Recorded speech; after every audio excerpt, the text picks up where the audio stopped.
రాష్ట్ర అధికారిక చిహ్నం తెలంగాణ తల్లి విగ్రహంలో మార్పు చేర్పులపై ప్రభుత్వం వెనక్కి తగ్గింది. తెలంగాణ వాదులు ప్రజల నుంచి తీవ్ర వ్యతిరేకత వస్తుండటంతో తాము తీసుకున్న ఏకపక్ష నిర్ణయాన్ని వాయిదా వేసింది.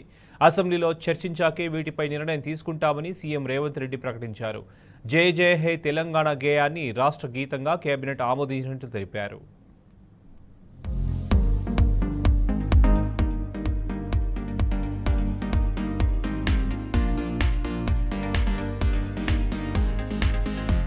తెలంగాణ ప్రభుత్వ అధికారిక చిహ్నం తెలంగాణ తల్లి విగ్రహం మార్పు విషయంలో కాంగ్రెస్ సర్కార్ వెనుకడుగు వేసింది.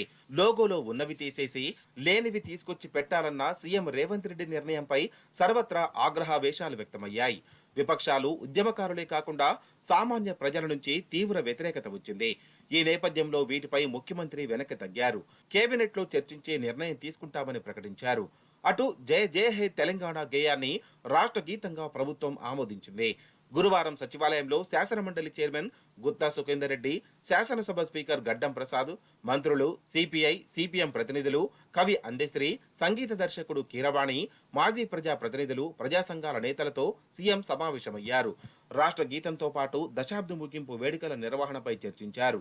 ఈ సందర్భంగా కీరవాణి సంగీత సారథ్యంలోని యువ గాయకుల బృందం రాష్ట్ర గీతాన్ని ఆలపించింది.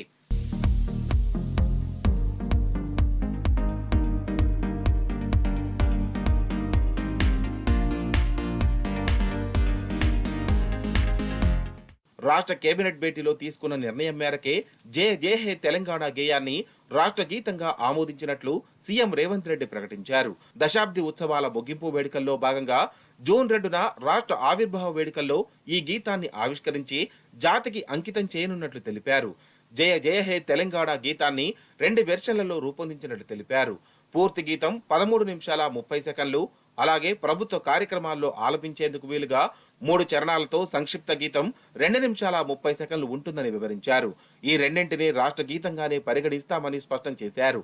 ఉద్యమ కాలంలో అందరినీ ఉర్రూతలూగించిన తెలంగాణ ఖ్యాతిని చాటిన గీతాన్ని భవిష్యత్తు తరాలు పాడుకునేలా అందరి ఆమోదంతోనే రాష్ట్ర గీతంగా ఆమోదించినట్లు తెలిపారు. కవి, రచయిత అందెశ్రీ 20 ఏండ్ల కిందట రాసిన గీతాన్ని యథాతథంగా ఆమోదించామని చెప్పారు. ఆస్కార్ అవార్డు గ్రహీత కీరవాణి సంగీతంతో పాటు స్వరాలు కూడా కూర్చినట్లు తెలిపారు.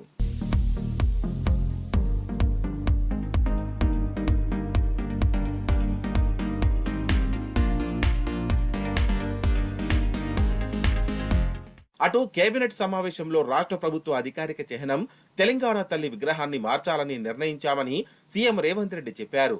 చిహ్నంపై రాష్ట్రంలోని వివిధ ప్రాంతాల కళాకారుల నుంచి దాదాపు 500 నమూనాలు అందాయని చెప్పారు. తెలంగాణ తల్లి విగ్రహానికి సంబంధించి కళాకారులు వివిధ నమూనాలు తయారు చేస్తున్నట్టు తెలిపారు.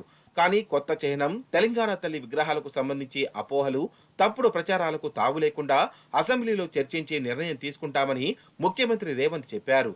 ప్రజా వ్యతిరేకత రాకముందే సీఎం ఈ నిర్ణయం తీసుకుంటే ఇంకా బాగుండేదంటున్నారు తెలంగాణ వాదులు.